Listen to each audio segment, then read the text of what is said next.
Kumusta mga paps? Ang SYM BF3i 185cc ang isa sa pinakamalakas, pinakamaporma at pinakamabilis na underbone sa Pilipinas.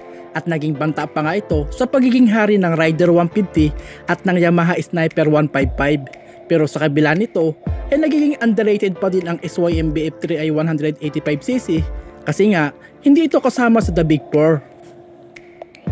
Kaya heto nga at hindi pa nga tayo nakabibili ng latest version ng BF3i 185cc na katulad ng ibang Pinoy rider na husto lamang sa pag-aabang pero hindi naman makabili.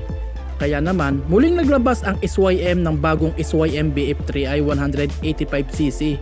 At syempre mga paps, hindi pa ito available sa Pilipinas. Ito ay ang SYM BF3i 185LE Pro. Ang motor na to ay kakakitaan mo ng sporty at aggressive na design, kung saan pinaliit na ang lens ng headlight ng motor na to na nagtataglay na din ito ng pinapormang upuan. At narito ang technical specification ng motor na to. Ang makina ng motor na to ay pinalakas ng 183cc, single cylinder, 4-stroke, liquid cooled, single overhead cam FI engine. Ang boring stroke ng motor na to ay 63.5mm by 57.8mm at ang maximum power ng motor na to ay 19 horsepower at 9,000 RPM at ang maximum torque ng motor na to ay 17.4 Nm at 7,500 RPM. At basado na din ito sa emission na Euro 3. Ang compression ratio ng motor na to ay 11.1:1. Ang fuel consumption ng motor na to ay 54 km per liters at may top speed na 125 km per hour. Nagkataglay na din ito ng pass switch, shutter lock at engine check warning.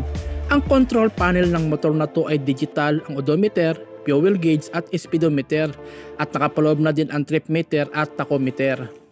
Ang headlight ng motor na to ay LED na din, pati na rin ang taillight at nagkataglay na din ito ng indicator lights at adjustable headlight. Ang preno ng motor na to ay disc brake ang unahan at hulihan. Ang motor na to ng SYM ay available pa lamang sa Malaysia kung saan meron itong tatlong kulay, ang red, light blue at pale golden rod. At ang presyo ng motor na to sa Malaysia ay nagkakahalaga ng 9,700 Malaysian ringgit na kung i-convert sa Philippine money ay nagkakahalaga ng 125,930 pesos at nakakuha ito ng 4.33 out of 5 sa owner's review. At marahil marami na namang atat na dalhin ito sa Pilipinas pero hindi naman bibili. Bali hanggang dito na lamang ang maikling content ko at sana nagustuhan nyo. Pakisubscribe na lang din po, then hit the notification bell para updated ka po sa lahat ng video na aking ilalabas. Maraming salamat mga paps.